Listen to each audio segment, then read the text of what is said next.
नमस्कार दोस्तों, मैं संदीप शर्मा आपका सम्यक ऑनलाइन प्लेटफॉर्म पर हार्दिक स्वागत करता हूं।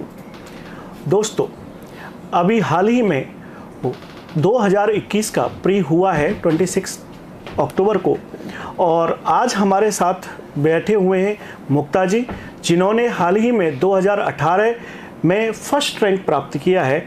मैडम, आपका बहुत बहुत स्वागत। सर, मेरे को स्वागत की तो आवश्यकता ही नहीं है, ये मेरा ही घर है, मेरा ही प्लेटफॉर्म है। और इनफैक्ट मैं जब भी सम्यक आती हूँ मुझे ना वो एट होम वाली फीलिंग आती है। Thank you so much for having me here once again. और आई होप सारे व्यूअर्स का एग्जाम अच्छा गया होगा। जो हमारी मैराथन सेशंस थे उन्होंने तो सर कमाल किया है, बिल्कुल डायरेक्ट क्वेश्चंस मिले हैं उनको। So I am really thankful to God की इतनी शानदार क्लासेस के लिए हमने इतना अच्छी टीम बनाई और बहुत अच्छा रिजल्ट आया और व्यूअर्स भी अच्छा काम कर रहे हैं। बिल्कुल बिल्कुल सही बात है।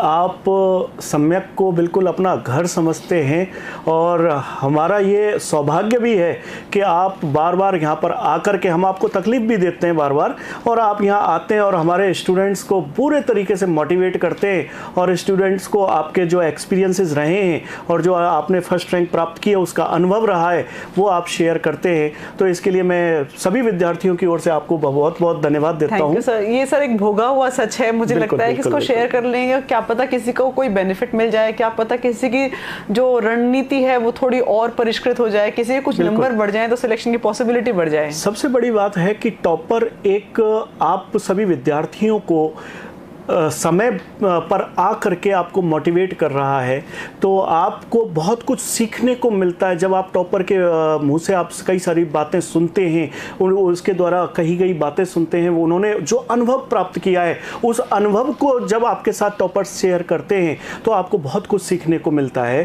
तो इसी क्रम में आज हम लोग लेकर के आए हैं जो आगामी मुख्य परीक्षा है 2021 पर, उसकी रणनीतिक चर्चा के विषय में हम कुछ पॉइंट्स लेकर के आए हैं जिससे आपको सभी को बहुत फ़ायदा मिलने वाला है। तो मैडम, आज शुरू करते हैं हम लोग आगे की रणनीतिक पर चर्चा में। सबसे पहले मैं अभी जो वर्ष 2021 का जो लास्ट पेपर हुआ है प्री, आपकी राय में ये जो पेपर हुआ, कुछ स्टूडेंट्स कहते हैं पेपर बहुत डिफ़िकल्ट है, कुछ स्टूडेंट कहते हैं पेपर एवरेज है, कुछ स्टूडेंट कहते हैं पेपर इजी है, लेकिन आपकी राय में ये पेपर का स्तर कैसा रहा? सर, मैं एक बात कहना चाहती हूँ, सिलेबस जब चेंज नहीं होता है तब एग्जामिनर के पास जो क्वेश्चंस बनाने का स्कोप होता है और हर गुजरती हुई साल के साथ में जो कैंडिडेट्स हैं उनके पास में प्लेटफॉर्म अच्छा मिलने लग जाता है, कंटेंट परिष्कृत मिलने लग जाता है, तो इट इज़ एक्सपेक्टेड कि जो क्वेश्चंस का कॉम्प्लेक्सिटी वो थोड़ी सी बढ़ेगी। इस बार जो मुझे बहुत डिफरेंट बात लगी वो ये थी कि इस बार क्वेश्चन पेपर थोड़ा भटकाने वाला था। देखने में सवाल ऐसे लग रहा था कि शायद सीधे ही हैं, या पहली बार जब आप क्वेश्चंस को देखो, इनफैक्ट मैंने एक कमेंट भी किया था, उसमें कहा था कि बढ़ गई है इस बार जो हमारी प्रथम दृष्टया लगता है कि ना कट ऑफ बढ़ जाएगी। तो काफी लोगों ने बहुत ज्यादा क्वेश्चंस अटेम्प्ट किए और उनके नेगेटिव्स काफी हो गए। तो मुझे ऐसा लग रहा है कि पेपर थोड़ा, जैसे कुछ एग्जांपल बताती हूँ, जैसे असर्शन और रीजन वाला क्वेश्चन आता है हमेशा। हम जानते हैं कि कथन और उसका कारण, कथन और कारण में लिखा होता है कि कथन और कारण दोनों सही है, ए उसकी जो है आर उसकी सही व्याख्या करता है ए की, ये ऑप्शन हमेशा ए होता है। और ऑप्शन बी में होता है ए और बी दोनों सही, यानी आर और ए दोनों सही हैं, लेकिन आर जो हो ए की सही व्याख्या नहीं करता। लेकिन इस बार ट्रिकी था, इस बार नहीं वाले को ऑप्शन ए में और उसको बी में दे रखा था। तो मेरे कहने का मतलब है इस बार थोड़ा ट्रिकी क्वेश्चंस कर दिए थे। तो मुझे ऐसा ही है कि बहुत लोगों का सिमिलर एक्सपीरियंस रहा होगा जब वो एग्जाम देकर के आए। उस टाइम लगा आसान है, लेकिन बाहर निकल के जब दोबारा पढ़ा तो डिफिकल्ट लगा होगा। सर, बिल्कुल सही बात है सर, और यही रीजन था कि प्रथम दृष्टया देखने पर ज्यादातर विद्यार्थियों ने क्वेश्चंस अटेम्प्ट जो किए वो बहुत ज्यादा कर दिए। बिल्कुल सर, और बहुत ज्यादा करने का खामियाजा एक ये भी निकल करके आया कि उनके जो नेगेटिव हैं वो बहुत ज्यादा बढ़ गए। जी बिल्कुल सर। तो इसी क्रम में हम बात करें कि इसकी फिर कट ऑफ क्या रह सकती है, अनुमानित कट ऑफ? सर, ये तो वैसे ट्रूथफुली ये किसी बात है जो सिर्फ आरपीएससी ही बता सकती है, लेकिन कुछ ऐसे पैरामीटर्स हैं जिनको हमें कंसीडर करना चाहिए। एक तो सभी लोगों को करीब 500 किलोमीटर ट्रैवल करना पड़ा, तो उनकी वजह से जो लास्ट मिनट रिविजन है वो कई लोगों का रह गया। सर, 50% से ज्यादा लोग एब्सेंट थे, तो जो नंबर ऑफ कैंडिडेट्स अपीयर हुए उनकी संख्या के हिसाब से जिनको सेलेक्ट किया जाना है वो रेशियो थोड़ा इंप्रूव हो गया है। तीसरी बात ये थी कि अभी भी एसआई का एग्जाम निकला, सर फर्स्ट ग्रेड का एग्जाम निकला, तो लोगों की तैयारी भी अच्छी थी। पटवारी का एग्जाम पटवारी का भी एग्जाम निकला, बिल्कुल सर। तो मैं इन सभी पैरामीटर्स को सोचते हुए देखती हूँ, तो शायद पिछली बार जैसे ही कट ऑफ शायद +-2 के आसपास रहे, तो जो लोग 75, यानी मैं ओपन कैटेगरी मेल और ओबीसी कैटेगरी मेल की बात कर रही हूँ, जिनको 75 +-2 मार्क्स मिल रहे हैं, वो शायद इजीली सेल कर जाएंगे सर। बिल्कुल, क्योंकि पहले जब प्रथम दृष्टया जब हम पेपर देख रहे थे, लेवल देख रहे थे, तो ऐसा लग रहा था कट ऑफ बहुत ज्यादा हाई जाने वाली। बिल्कुल सर, बिल्कुल। लेकिन कहीं ना कहीं जब स्टूडेंट्स हमारे पास विद्यार्थी आते हैं और वो बात करते हैं कि सर मैंने इतना अटेम्प्ट किया और इतने मेरे नेगेटिव हो गए, तो उसको देखते हुए जब हम बात करते हैं तो कहीं ना कहीं कट ऑफ जो है वो डाउन हमें आती हुई दिख रही है। हाँ सर, कुछ सिली मिस्टेक्स भी किए कैंडिडेट्स ने, जहां लिखा हुआ था इनमें से सम्मिलित नहीं है, उसका नहीं को नहीं देखा, गलत को नहीं देखा। बिल्कुल सही बात है। तो ऐसे सिली मिस्टेक्स भी कुछ लोगों ने की हैं। बिल्कुल सही बात है। तो अभी सबसे बड़ी बात, जो विद्यार्थी है वो कंफ्यूजन की स्थिति में है कि अब क्या करें, मेंस की तैयारी करें या ना सर करें। दिख रहे भी रहे लोगों के कमेंट्स पे, किशन शर्मा जी की, आशीष शर्मा जी के कमेंट्स आ रहे हैं कि 78-80 है, क्या करूं, 70 है, क्या करूं। सर इस मामले में मैं एक बात कहना चाहती हूं कि यदि आप ऑलरेडी एम्प्लॉयड हैं और आपने सोचा है कि मुझे सिर्फ आरएएस बनना है, तो आपके क्या स्कोर बन रहा है इसका फर्क नहीं पड़ेगा, आप फुल फ्लेजेड मेंस की तैयारी कीजिए। बिल्कुल सही। दूसरा ये कि आप अभी एम्प्लॉयड नहीं हैं और आपको लगता है कि आपका स्कोर समवेयर अराउंड 70 के +-2, यानी पिछली बार जैसे ही कट ऑफ जैसा बन रहा है, तो भी आपको 100% मेंस की तैयारी करनी है।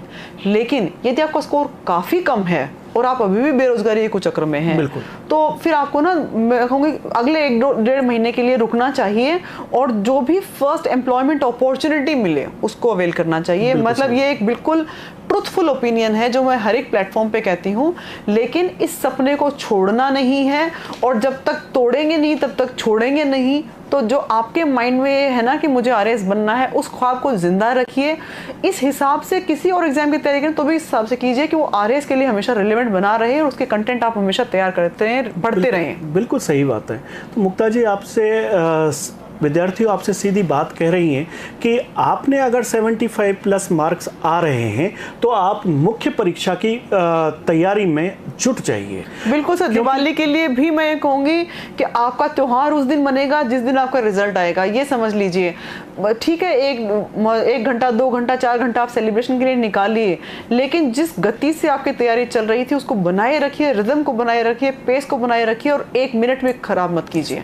तो दोस्तों, त्योहार जो होता है वो सफलता के बाद ही अच्छा लगता है, और सफलता ही आपका त्योहार है। तो जिस दिन आप सफल होंगे उस दिन वो सबसे बड़ा त्योहार आपके जीवन का होगा।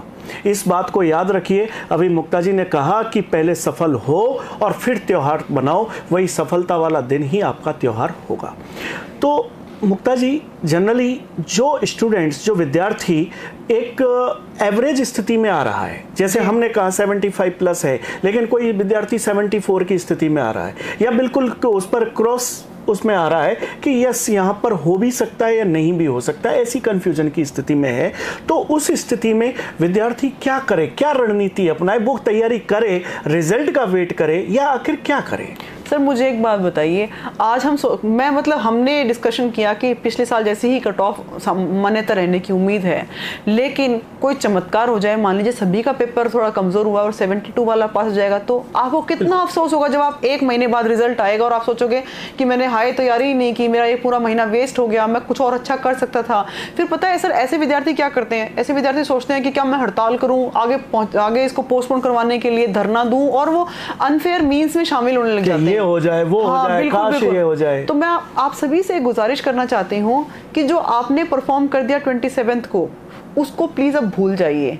आपको हर हाल में मेंस की तैयारी करनी है। अगर आप प्री को क्वालिफाई कर रहे हैं तो of course well and good, great.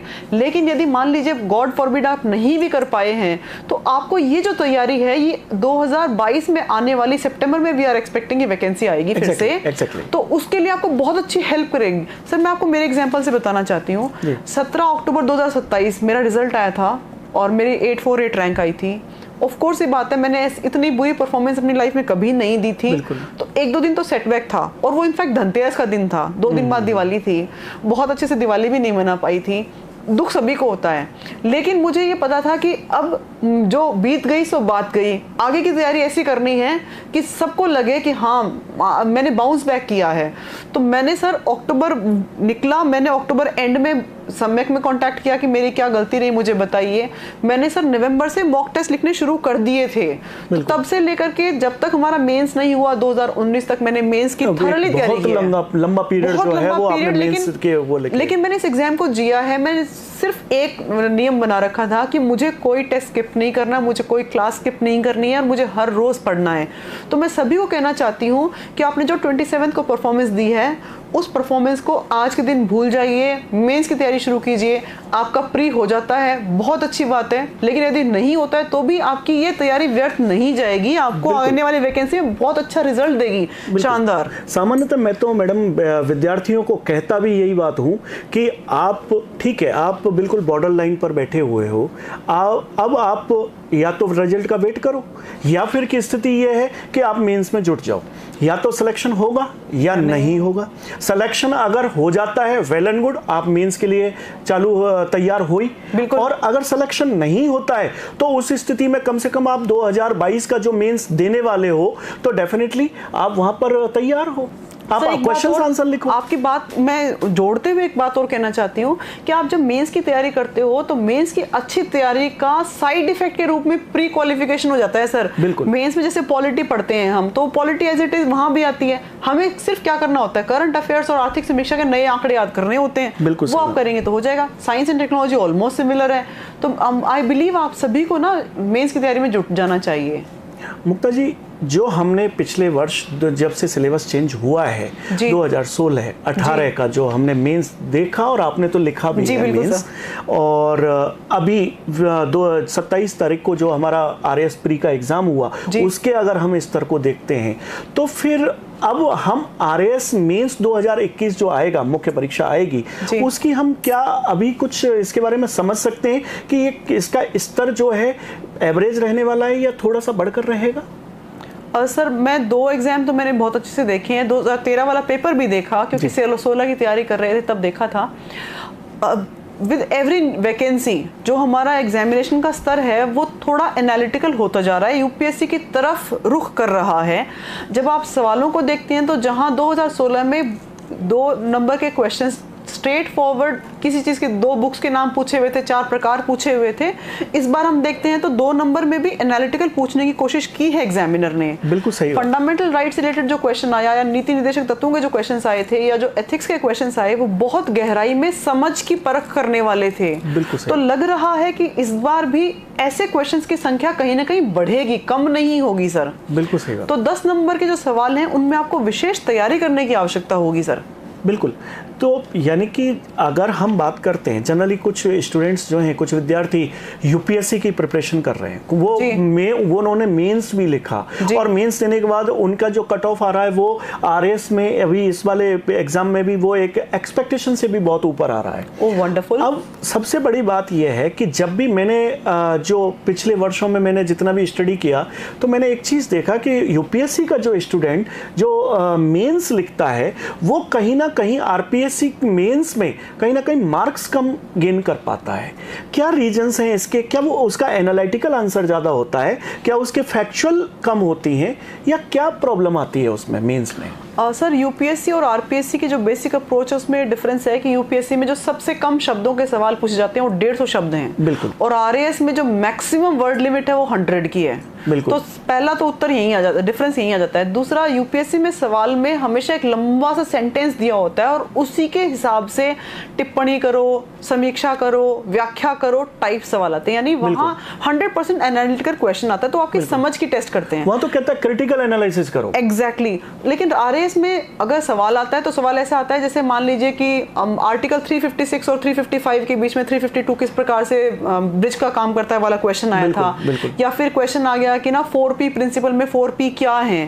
तो यहाँ फैक्चुअल क्वेश्चंस थोड़े ज्यादा आते हैं। तो जो यूपीएससी का एस्पायरेंट है उसको यहाँ प्रॉब्लम ये आती है कि वो किसी चीज के 4 भेद, 4 पुस्तकों के नाम, 4 जैसे शिक्षा के आने वाले 4 जो अलग अलग डिस्पैचेस आए थे, जो कमीशंस आए थे, उनके नाम वो याद नहीं कर पाता। तो मैं आपको कहना चाहती हूँ, यदि आप यूपीएससी से आरपीएससी की तरफ आ रहे हैं तो प्लीज याद रखिए कि RPSC game, it is a game of more facts. तो जब आप आंसर्स लिख रहे हो तो उसमें फैक्ट्स का तड़का बहुत इंपॉर्टेंट है, और जो भी फैक्ट आप इंक्लूड करें, make sure it is relevant and also make sure कि आपने उसको हाईलाइट किया हो, दूर से दिखे वो।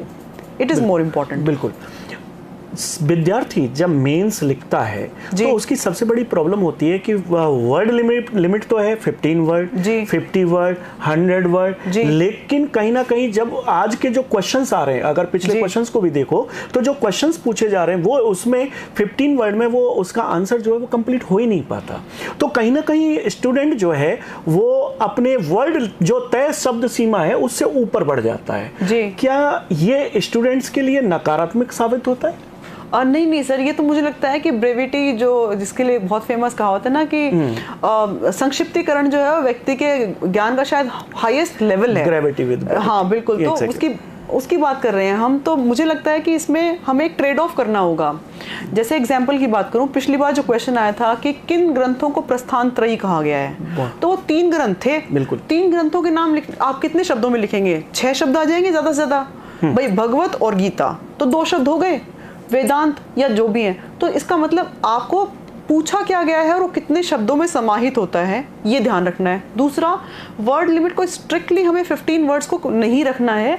अगर आपको लगता है कि एनालिटिकल क्वेश्चन पूछा गया है या फिर इसको समझाने की आवश्यकता है, तो प्लीज क्रॉस कीजिए 15 शब्दों की वर्ड लिमिट को। मैंने बहुत सारे ऐसे आंसर्स लिखे हैं जिनमें 30 शब्दों तक गई हूँ, लेकिन आपको जगह चुरानी होगी। फिर उस केस में जैसे मान लीजिए कहीं सिर्फ 2 लाइनें दी हुई हैं, तो आप उन 2 लाइनों को 3 लाइनों के फॉर्मेट में लिख लीजिए, क्योंकि आरएएस में जो आंसर शीट आती है उसमें पहले से प्री डिफाइंड लाइंस बनी हुई होती हैं, तो आपको उनके बीच में से जगह चुरानी होगी। लेकिन मेक श्योर आप जो भी लिखें वो आंसर के लिए रिलेवेंट हो, फ्रॉम स्टार्टिंग टू एंडिंग, शुरू से लेके अंत तक वो रिलेवेंट होना चाहिए। फिर आप वर्ड लिमिट क्रॉस कीजिए, आपको अच्छे मार्क्स मिलेंगे। लेकिन यदि आपने पहला सेंटेंस ही सर इररिलेवेंट लिखा और बाद में रिलेवेंसी वाले कंटेंट डालते हैं तो नेगेटिव असर डालेगा सर। वो तो ज़्यादातर स्थिति यही आती है कि विद्यार्थी लिखता सारी चीज़ है, लेकिन उसमें क्या करता है, पहले इररिलेवेंट लाइन्स को लिख देता है, वर्ड्स को लिख देता है, और लास्ट आते आते उसके रिलेवेंट पॉइंट्स को डालता है, तो सामान्यतः मार्क्स कट ही जाते हैं। सर वो तो मुझे लगता है कि प्रत्येक विद्यार्थी को अपने आप को एग्जामिनर के शूज में रख के देखना चाहिए। उससे आप क्या है, एग्जामिनर की मानसिकता को समझ पाएंगे। और मैं सभी को कहना चाहती हूँ कि ये बहुत सब्जेक्टिव होता है, यानी मेंस सब्जेक्टिव है। मेंस में आपको बहुत लिबर्टी मिलती है अपने कंटेंट को प्रस्तुत करने के लिए। तो एग्जामिनर को अच्छा लगे, उसको पढ़ते ही समझ आ जाए कि स्तर कितना है, और उसको जो डिमांड है क्वेश्चन की वो सहज उपलब्ध हो, तो समझ लीजिए आपके मार्क्स बहुत अच्छे आएंगे। बिल्कुल सही बात है। यानी कि आपका जो थिंकिंग है, आपकी जो अप्रोच है, वो डेफिनेटली आपके आंसर में, आपकी राइटिंग में आती ही आती है। आप चाहे कितना भी देख लीजिए, अगर आपकी अप्रोच नेगेटिव है तो आंसर उतना ही नेगेटिव होता जाएगा। बिल्कुल सही। और अगर आपकी अप्रोच पॉजिटिव है तो आपका आंसर उतना ही पॉजिटिव हो जाता है, डेफिनेटली आता है। सर इसके लिए तो मैं कहना चाहूंगी कुछ अभ्यर्थियों को, आप घर में एक दिन एक काम कीजिए, किसी दोस्त से ना झगड़ा कर लीजिए और फिर एक आंसर लिख के देखो, और किसी दिन उसी दोस्त के साथ मैत्री करो और पिक्चर देखकर क्या हो, वापस आकर के आंसर लिखो। आपको दिखेगा कि वो पॉजिटिविटी झलक रही होती है आपके आंसर्स में, तो आपकी thought process as it is reflect होती है, कॉन्फिडेंस आता है उसमें। एब्सोल्युटली। तो प्लीज पॉजिटिव अप्रोच रखिए, आपके आंसर्स में पॉजिटिव अप्रोच दिखेगी। तो दोस्तों, आप लोग अभी से जो आपकी 75 प्लस जिनकी कट ऑफ में मार्क्स आ रहे हैं, 75 प्लस से ऊपर मार्क्स आ रहे हैं, इसका मतलब 75 से ऊपर आप प्रिपरेशन करना शुरू कर दीजिए, मेंस की तैयारी करना शुरू कर दीजिए। हम बार बार कह रहे हैं, सर कर चुके हैं। बिल्कुल, मैं इसलिए बोल रही हूँ कि 3000 अभ्यर्थी तो मान रहे हैं, मेंस की टेस्ट सीरीज में ऑलरेडी एनरोल हो चुके हैं। बिल्कुल, तो कर चुके हैं सर। बिल्कुल। सबसे बड़ी बात मैं उन लोगों से कह रहा हूं जो लोग अपने आप को बॉर्डर पर मान रहे हैं। जी। बॉर्डर पर मान रहे हैं, भाई बिल्कुल बॉर्डर पर मत मानो, क्योंकि बॉर्डर पर मानने से नुकसान सबसे ज्यादा आपको है। अगर बॉर्डर पर हो और आपका सिलेक्शन हो गया तो आपका ये वाला मेंस पूरे तरीके से चला जाएगा। 2022 में फिर मेंस के लिए करने बैठोगे तो वो भी आपका हाथ से चला जाएगा। लेकिन बेहतर ये है कि अगर आप बॉर्डर पर हो, मेंस की तैयारी करो सीधा, मैं सबसे ही यही बात कह रहा हूं कि मेंस की तैयारी करो, कि अगर आपका सिलेक्शन हो जाता है वेल एंड गुड, नहीं होता है तो 2022 में जितना लंबा समय है आंसर राइटिंग प्रैक्टिस में और उसका रिवीजन करने में निकाल दो, आपका मेंस 100% होगा। मेंस जो है वो प्री से बहुत ज़्यादा इजी होता है। क्या मैम सही कह रहा हूं मैं? बिल्कुल सर, मेंस बहुत आसान होता है, एक्चुअली आसान होता है सर। कुछ क्वेश्चंस आ रहे हैं कि आपकी मेंस की आंसर कॉपी अपलोड कर दीजिए। अभी किसी की भी मेंस की आंसर कॉपी नहीं आई है तो अपलोड करने का आपकी जो 2018 वाली जो इसमें जो सम्यक में लिखी है वो तो सर समय के प्लेटफॉर्म पे अवेलेबल है, समय की वेबसाइट पर है उसकी। और सर उसके साथ साथ हमारे यूट्यूब चैनल पे भी मैंने उसका डिस्कशन कर रखा है। राकेश जी कह रहे हैं मुक्ता मैम आपने तो किताबें पढ़ी हैं, कोचिंग तो कभी की नहीं। मैं आपको मतलब कैसे इस बात का यकीन दिलाया जाए? मैं कितनी बार कहती हूँ कि मेरी मदर की डेथ हो गई थी 4 सितंबर 2016 को, और 7 सितंबर मैंने यहाँ एडमिशन इसलिए ले लिया था कि मुझे एक्चुअली चाहिए था कि मैं घर से बाहर निकलूँ, मुझे राइट काइंड ऑफ गाइडेंस मिले और मैं पढ़ूँ। वो क्या है कि मुक्ता जी आप सम्यक को अपना, जैसा आपने पहले ही कहा ना कि सम्यक को घर समझते हैं, तो सर 5 साल का एसोसिएशन हो गया है एक्चुअली। और मेरे को ना यहाँ ऑफिस बॉय से लेकर के almost everybody is like so comfortable. मैं फोन करती हूँ लैंडलाइन पे, मान लीजिए ऑड आवर्स में भी, और ऑफिस बॉय उठाएगा तो मेरा सिर्फ हेलो से समझ जाता है कि अच्छा आप मुक्ता मैम बोल रहे हो। इतना मुझे एट होम वाली फीलिंग मिलती है। बिल्कुल सही बात है। अच्छा, मुख्य परीक्षा में ज्यादातर सफल अभ्यर्थी, आपसे भी जब मेरा डिस्कशन चल रहा था तो आपने भी मेरे से कहा कि सर स्मार्ट स्टडी का टाइम है आज के टाइम में। बिल्कुल सर, कि मुख्य परीक्षा अगर पास करनी है, कम समय में ज्यादा कुछ तैयार करना है तो स्मार्ट स्टडी का टाइम है। ये आखिर ये स्मार्ट स्टडी है क्या? आप हमारे विद्यार्थी जो मुख्य परीक्षा लिखने वाले हैं अभ्यर्थी, उनको आप बताएं। सर जब स्मार्ट नाम आता है तो स्मार्ट टीवी, स्मार्टफोन, और जाने हम स्मार्ट के नाम पे क्या क्या रखते हैं, स्मार्ट लाइट्स एंड सिस्टम, ये वो तो ऑफ कोर्स नहीं है। ऑनलाइन शिक्षा, ऑनलाइन माध्यम के थ्रू अगर हम पढ़ रहे हैं तो वो भी मैं कहूँगी ऑफ कोर्स एक अच्छा माध्यम है, स्मार्ट आप कह सकते हो उसको, but main specific smart study का मतलब होगा आपका कंटेंट मिनिमम हो, उसको आप शॉर्ट नोट्स में कन्वर्ट करें, मल्टीपल टाइम रिवाइज करें और फॉर श्योर मॉक टेस्ट लिखें। यही स्मार्ट स्टडी है। स्मार्ट स्टडी का मतलब होगा, मान लीजिए आपको जहाँ से जो अच्छा कंटेंट मिला, फॉर इंस्टेंस एनसीईआरटी आप पढ़ते हैं, फॉर इंस्टेंस आपके पास किसी कोचिंग के नोट्स हैं, कुछ नया बजट में प्रावधान आया, इवन अखबार में भी सरकार जैसे कोई नई योजना निकालती है तो उसका ना एक quarter page, half page publication छपते रहते हैं। बिल्कुल। पीआईबी की वेबसाइट पे भी बहुत कुछ आता रहता है। तो जहाँ से जो अच्छा रिलेवेंट कंटेंट हो उसको उठाना, अपने नोट्स में इनकॉर्पोरेट करना और उनको इस प्रकार से बना ऑर्गेनाइज्ड फॉर्मेट में रखना कि रिवीजन कम समय में ज़्यादा से ज़्यादा हो जाए, वो स्मार्ट स्टडी है। सर मैं एग्जांपल देना चाहूंगी, जैसे कुछ लोग ना लक्ष्मीकांत सर की बुक को रेफर करते हैं, बुक बहुत अच्छी है, कोई शक नहीं उसमें, पॉलिटी के लिए, लेकिन वो बुक इतनी मोटी है कि यदि उसको ये चाहो कि मैं 3 घंटे में रिवाइज करके और एक मॉक टेस्ट लिख दूं तो सर मुझसे तो शायद उसके पेज भी नहीं पलटे जाएंगे। तो what is more important is कि हमारे सिलेबस को सामने देखिए, आप उस बुक में से जो भी इंपॉर्टेंट कंटेंट है उसको अपने नोट्स में उतार लीजिए और बुक को साइड में रख दीजिए। सर ये स्मार्ट स्टडी होगी। बिल्कुल सही। और जब सेकंड राउंड ऑफ रिवीजन लें आप, तो जो कंटेंट आपने डाउनलोड अभी लिखा है उसको और समराइज कीजिए और वो सिर्फ आपको समझ में आए, इतना ही रखिए। ये सर स्मार्ट स्टडी है। नहीं, हर टॉपिक का नोट्स आपके पास होना चाहिए, minimum maximum information with minimum word. Exactly, खुद का वो लिखा हुआ होना चाहिए, किसी और के नोट्स आपको समझ में नहीं आएंगे। सर मैं एक बात और कहना चाहती हूँ, मैंने कुछ अभ्यर्थियों की किताबें देखी हैं, कुछ अभ्यर्थियों की बुक्स देखी हैं, मतलब उनका ना रूम का अवलोकन किया है। उनके पास में इतनी बुक्स होती है कि शायद 15-20 कार्टन भर लें, वो पूरा की पूरा वो लाइब्रेरी बना देते हैं। और सर उससे बड़ी बात यह है कि वो ऑर्गेनाइज्ड भी नहीं होता। कोई ये कहते हैं कि भाई तू पेपर 3 के लिए कौन सी 4 किताबें पढ़ रहा है मुझे बता दे, तो वो शायद उसको ढूंढ के लाने में वो 1 घंटा लगा देंगे। तो प्लीज मैं एक बात कहना चाहती हूँ, स्मार्ट स्टडी का मतलब होगा organised study also. When I ask you कि ऑर्गेनाइज्ड, इसका मतलब जो मैंने ऑर्गेनाइजेशन किया वो मैं आपको समझा सकती हूँ। मैंने सर नो फोल्डर, हाँ नहीं, मैंने नो फोल्डर रखे, नो प्लास्टिक के फोल्डर जो बटन वाले नहीं थे बंद करने वाले, उनमें व्हाइट शीट्स पे नोट्स बनाती थी और उसको उस फोल्डर में डाल देती थी कि ये मेरे हिस्ट्री के नोट्स हैं या मेरे साइंस के नोट्स हैं। तो उसकी वजह से क्या हुआ कि जब भी रिवीजन करना हो सिर्फ उस फोल्डर को उठाओ और रिवाइज कर लो। तो मैं आपको कहना चाहूंगी कि प्लीज स्मार्ट स्टडी करनी है तो content limited, multiple revision, short notes and organised, this is the key. बिल्कुल, यही मेंस पास करने का, मेंस में अधिकतम मार्क्स लाने का ये सबसे बड़ा मूल मंत्र है। तो यानी कि आपको याद रखना है कि जो कंटेंट, बेहतरीन कंटेंट जहां से मिल रहा है, जिस बुक से मिल रहा है, कट करो, कॉपी करो, पेस्ट कर दो अपने नोट्स के साथ। ये बिल्कुल सबसे शानदार तरीका बात है। बिल्कुल सर, जैसे हरि मोहन सक्सेना सर की एक बुक में आता है कि ना पशुपालन के कौन कौन से जोन्स हैं। हाँ। सर वो पशुपालन के जो जोन्स हैं वो आपको किसी भी और बुक में नहीं मिलते, बिलीव मी। तो मैंने तो सर क्या किया था, with all due respect to the book, मैंने तो बुक में से वो 10 पेज निकाल ही लिए थे कि मुझे वो चाहिए थे मेरे मेंस के नोट्स में। उनको एज इट इज कॉपी करने का कोई मतलब नहीं था। बिल्कुल सही। तो मैंने उनको लिखा के स्टेपल कर लिया और वो यूज कर लिए। तो आप भी ऐसा कुछ कर सकते हैं। जैसे दृष्टि मैगजीन कुछ बच्चे पढ़ते हैं, उसमें कोई अच्छा आंसर आया, कट कीजिए और अपनी नोट से चिपका लीजिए।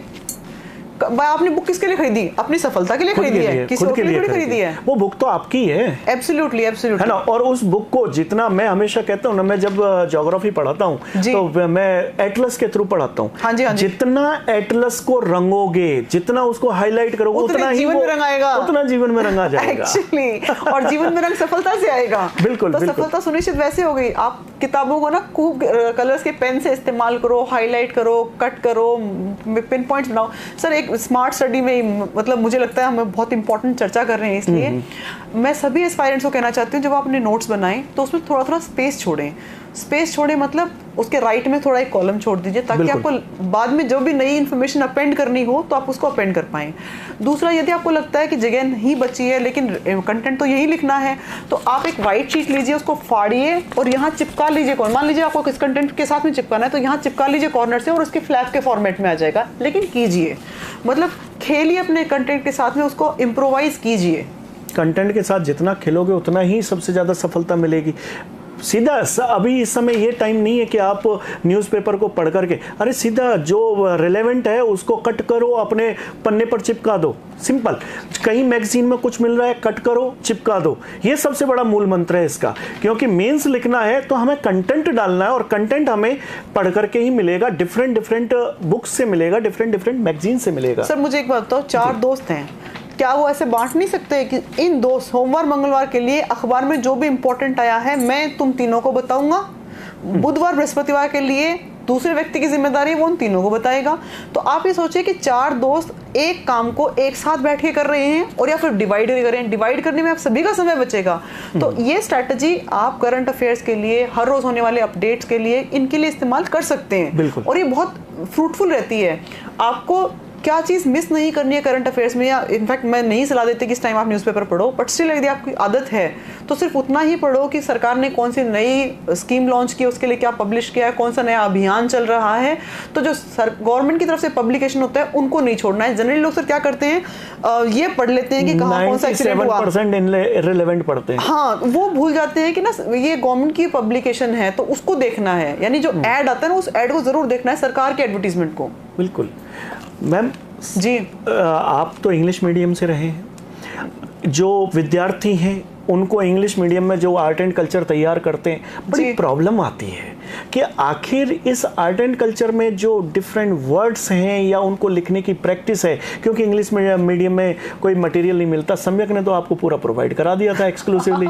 जी, वो मतलब उस टाइम पे Samyak was the only institution, और in fact even today as well Samyak is the only institution which is providing 100% English medium courses and content as well. पर फिर भी राजस्थान का जो आर्ट एंड कल्चर वाला कंटेंट है, मैं बहुत सहज महसूस करती हूँ हिंदी में पढ़ने के लिए उसको। तो मैंने उसको हिंदी में पढ़ा, लेकिन मैंने उसको मेन से पहले उसके नोट्स जब बनाए तो उसको इंग्लिश में ट्रांसलेट करके बनाए। मैं सभी को कहना चाहती हूँ कि जिसमें आप सहज महसूस, भाई हिंदी मेरी भाषा है, मैंने स्कूलिंग हिंदी में की है, मुझे राजस्थान का आर्ट एंड कल्चर हिंदी में पढ़ने अच्छा लगता है। मैंने पढ़ा, उसको ट्रांसलेट भी किया। इवन कई शब्दों में जब आप अटकते हो तो आपको ज़रूरत नहीं है कि आप उसको इंग्लिश में लिखो, आप उसको इंग्लिश में लिख दीजिए। जैसे मैं अक्सर एक एग्जांपल कहती हूँ कि ना कोई लाता कुता प्रणाली है अपने यहाँ, या डूंगजी जवाहर जी का क्वेश्चन इस बार भी आया था, आपको याद नहीं आया कि कर को टैक्स कहते हैं इंग्लिश में, तो भाई कर लिख दो, नो प्रॉब्लम, बट KAR लिखो। तो it is not a game of checking your language ability, it is a game of asking checking your content, your knowledge। तो मेंस में आपकी ना अप्रोच क्या होगी, प्रेजेंटेशन का तरीका क्या है, नॉलेज क्या है, वो चेक हो रही है। आप किसी भी प्रकार के शब्दों का इस्तेमाल कीजिए। यदि आपको लगता है कि मैं इसको इंग्लिश में ट्रांसलेट नहीं कर पा रहा हूँ, अप्रोप्रिएट इंग्लिश वर्ड नहीं मिल रहा है, हिंदी में लिख दीजिए, doesn't matter at all sir. बिल्कुल सही बात। लेकिन जो बेस्ट पार्ट ये है कि बेस्ट कंटेंट को पढ़िए। सर मैं एक बात और कहना चाहती हूँ। जी बिल्कुल। आप मुझसे मारवाड़ी में पूछिए कि थारो नाम का ही है, मैं उसको कहूँगी sir my name is English, my name is Mukta, है ना? So it's in English. So the content is already there. So a language is only a medium to express what you know. Exactly. अगर आप मान लीजिए English में कोई news पढ़ रहे हैं, सुन रहे हैं, क्या आपको समझ में नहीं आई? समझ में आई है तो क्या आप उसको हिंदी में अपनी माँ को एक्सप्लेन नहीं करते हो? करते तो हो। सिमिलरली जब आप हिंदी में पढ़ रहे हो, क्या आप उसको इंग्लिश में डिलीवर नहीं कर सकते? You should only focus upon the quality of content, not upon the medium, not upon the language in which it has been written. तो please best content को पढ़िए आप। तो दोस्तों, मुक्ता जी का कहना है सभी इंग्लिश माध्यम के विद्यार्थियों से कि आपको जो पढ़ना है, लैंग्वेज मैटर नहीं करती, आप उसको डिलीवर आप अपनी लैंग्वेज में कर पा रहे हो, और आप अगर दूसरी लैंग्वेज में पढ़ पा रहे हो तो कंटेंट को इंपॉर्टेंस दो, ना कि माध्यम को। सर एग्जाम्पल मैं नाम कोट नहीं करूंगी उन 2-3 लोगों के जो मेरे पास आए और बोले कि मैडम मेरे को तो ना, मैं एक्सक्लूसिव इंग्लिश मीडियम का कैंडिडेट हूँ, मैं तो नहीं पढ़ूंगा जो आप हिंदी माध्यम में पढ़ने के लिए कह रही हो। मैं कहा भाई तुम ये जो अपने मन में आपने ये जो बार लगा रखी है ना कि भाई मैं इसको नहीं पढ़ूंगा या पढ़ूंगी, वो बार आपको बाहर निकलने देंगी नहीं। वो आपको मुझे लगता है कि आपको ना सक्सेस तक पहुंचने से रोक रही हैं। बिल्कुल। जब आप हिंदी का न्यूज़पेपर पढ़ सकते हो और उससे करंट अफेयर्स को गेन कर सकते हो, तो क्या आप उस करंट अफेयर को इंग्लिश में नहीं लिख सकते हो? बिल्कुल। मैं जस्टिफाई नहीं कर रही हूँ किसी को भी, पर मैं सिर्फ ये कहना चाहती हूँ कि फ्लेक्सिबल बनिए, अडेप्टिव बनिए। आप एडमिनिस्ट्रेटिव ऑफिसर बनने जा रहे हैं, आपको पता नहीं कितने लोगों से किस प्रकार से डील करना होगा। राजस्थान में तो काम ही हिंदी माध्यम में होता है। Absolutely absolutely. So use the medium जिसमें आप सहज हैं और read the content which is best available. Exactly. तो जो स्टूडेंट्स एनसीईआरटी का एक क्वेश्चन देखते हैं। पहले देखिए रमेश जी बोल रहे हैं कि मैम डेली के कितने क्वेश्चन राइट करने होंगे राइटिंग प्रैक्टिस के लिए, पेन कौन सा यूज करना होगा? अरे ये बहुत ही माइनर सी बात है लेकिन बहुत इंपॉर्टेंट बात है। पेन वो यूज कीजिए जिसमें आपका फ्लो अच्छा हो और बहुत मोटा ना लिखता हो। डार्क आए थोड़ा सा। हाँ मतलब कि वो उसकी ना मोटाई ज्यादा नहीं हो। कई लोग 0.7 mm का पेन यूज कर लेते हैं तो बहुत सारा कंटेंट नहीं डिलीवर कर पाते। तो जिसमें आपका फ्लो अच्छा बने, जिसमें आप 2-3 घंटे में पेपर कर पाएं और जिसकी ग्रिप से आपको दर्द नहीं हो। जैसे आपने पेपर 1 लिख दिया और आपको दर्द होने लग गया तो आप पेपर 2 कैसे लिखोगे, क्योंकि 2 घंटे बाद तो वो पेपर है। और दूसरा ये कि मेंस के लिए कितने आंसर्स हर रोज लिखिए, जितना टाइम मिल जाए उतना लिख लीजिए। कम से कम 2 क्वेश्चंस बड़े तो रोज लिखिए और आपको लिखने चाहिए। क्यों? क्योंकि वहीं से आपको हेल्प मिलेगी। एक कैंडिडेट कह रहे हैं कि EWS 77 है, लग रहा है कि आप बहुत आसानी से क्लियर कर जाएंगे। मनोज कुमार जी कह रहे हैं 88-89, बहुत ही वंडरफुल स्कोर है। इस मामले में बात कर चुके हैं। लास्ट मिनट के नोट्स कैसे अपडेट करें? अब लास्ट मेंस के नोट्स को कैसे अपडेट करें? अब मैं आपको कहना चाहूँगी श्रीराम जी कि अपने लास्ट मेंस के नोट्स को आप फिर से लिखना शुरू कर दो। 2 फायदे होंगे कि एक तो आपको ना नए फ्रेश पेजेस में से वो एंथुसियाज्म मिलेगा। दूसरा उस लेवल का 2019 का आपके ज्ञान का स्तर और आज के ज्ञान के स्तर में बहुत इंप्रूवमेंट आ गया है। तीसरा हर चीज़ से रिलेटेड नया कंटेंट आ गया है, करंट अफेयर्स आ गए हैं। तो प्लीज़ अभी हमारे पास टाइम है, थोड़ी स्पीड में लिख लीजिए लेकिन अपने लास्ट टाइम के मेंस के नोट्स को इम्प्रोवाइज कर लीजिए, दोबारा लिखना शुरू कर दीजिए। आपको लगेगा कि आपकी मेंस की आंसर राइटिंग हो गई है। बिल्कुल सही बात है। वो वास्तविकता में हैवी आंसर राइटिंग है, वन टाइप ऑफ एक्सटेंसिव। बिल्कुल एग्जैक्टली वो एक्सटेंसिव आंसर राइटिंग हो जाएगी और वो वास्तविक। अच्छा मुक्ता जी, क्या this is the right time for मतलब नोट्स बनाने के लिए? क्या ये सही समय है? सर बेस्ट, इससे तो अच्छा टाइम कुछ है ही नहीं। जो भी चैप्टर आपने, जैसे मान लीजिए आपने एक चैप्टर पढ़ा, उस चैप्टर का आज ही नोट्स बना करके छोड़ दीजिए और उस चैप्टर का जो कंटेंट है उसको डिस्कार्ड कर दीजिए। आप मतलब आपको ये सोचना है कि हर रोज आपको कटनी छटनी करते जाना है। बिल्कुल। आपके कंटेंट जो है वो उसको समराइज फॉर्मेट में आज से ही शुरू करना है। शुभ्रता शीघ्रम वाला केस है सर ये तो। बिल्कुल। तो मैं तो कहूंगी कि जिस दिन से आपकी तैयारी शुरू करने का मन बना लिया है उसी दिन से नोट्स बनने शुरू हो जाने चाहिए। हाँ लेकिन पहले रीडिंग में नोट्स मत बनाइए, ये मैं हमेशा कहती हूँ। कम से कम 2 रीडिंग दीजिए अपने कंटेंट को ताकि आप उसको समराइज फॉर्मेट में 3rd रीडिंग में लिख पाएं। एक कह रहे हैं कि मेंस वाला हाईलाइटेड वाला पेन, जब मैं कह रही हूँ कि हाईलाइट, इसका मतलब ये नहीं है कि आप जैसे वो लाल पीले हाईलाइटर पेन आते हैं और ऑरेंज कलर के या येलो कलर के, वो हाईलाइटर नहीं। मैं आपके साथ भी कुछ अपनी कॉपी शेयर करूंगी 2016 वाली। जब आप आरपीएससी आजकल क्या है कि जब कॉपी चेक करवाती है तो एग्जामिनर्स को हार्ड कॉपी नहीं मिलती है, वो स्कैन की हुई कॉपी मिलती है। जैसे मान लीजिए ये मेरा सिलेबस है और इसमें मैंने आंसर लिखे हुए हैं, तो ये पहले स्कैन होगा ब्लैक एंड वाइट में, ब्लैक एंड वाइट फॉर्मेट में स्कैन होने के कारण आपने किसी भी कलर के पेन से लिखा हुआ हो वो ब्लैक में कन्वर्ट हो जाएगा। तो यदि आप इसको हाईलाइट कर देते हैं तो येलो से, तो वो भी ब्लैक में यानी ग्रे स्केल में कन्वर्ट हो जाएगा, तो आपकी रीडेबिलिटी को कम कर देगा। जब मैं कह रही हूँ कि आपको किसी इंपॉर्टेंट कंटेंट को हाईलाइट करना चाहिए, इसका मतलब आप उसको बोल्ड मार्कर पेन से यानी काले मोटे पेन से लिखना चाहिए, अंडरलाइन कर दो या फिर बॉक्स में बना दो या अंडरलाइन कर दो। एग्जैक्टली। जैसे मान लीजिए कि आपसे पूछ लिया जाए कि राष्ट्रपति जी का जो शासन लगता है राज्यों में वो कौन से आर्टिकल के अंडर आता है, 356 में आता है। अब आपको 356 लिखना है और पूरे कंटेंट के साथ में आपने 356 लिखा है तो दिखेगा नहीं किसी को, तो या तो आप 356 को 2 बार उसके ऊपर पेन फिरा दो, या फिर आप स्केच पेन यूज कर लो 356 उसके ऊपर फिरा दो, या फिर 356 को बॉक्स बना दो, या जैसे सर कह रहे हैं कि उसको अंडरलाइन कर दो। यानी आपको उसको दूर से दिखाना है, आपकी आंसर भी दूर से दिखना चाहिए कि 356 पूछा था, ये लिख दिया है इसने।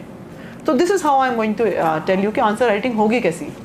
जो इम्पोर्टेंट फैक्ट्स आपने डाला है, आपको लगता है कि आंसर में ये मेरा हाईलाइट होना चाहिए, कोशिश करो उसके ऊपर स्टार बना दो, कोशिश करो उसको अंडरलाइन कर दो। सबसे बेस्ट तरीका होता है, क्योंकि हम लोग जब लिखते थे बॉक्स बना दो, उसको अंडरलाइन कर दो, वो अपने आप ही जो एकदम से उसके एग्जामिनर के एकदम से आंखों में आएगा कि यस यार ये कुछ इंपॉर्टेंट है, इसको पढ़ना है।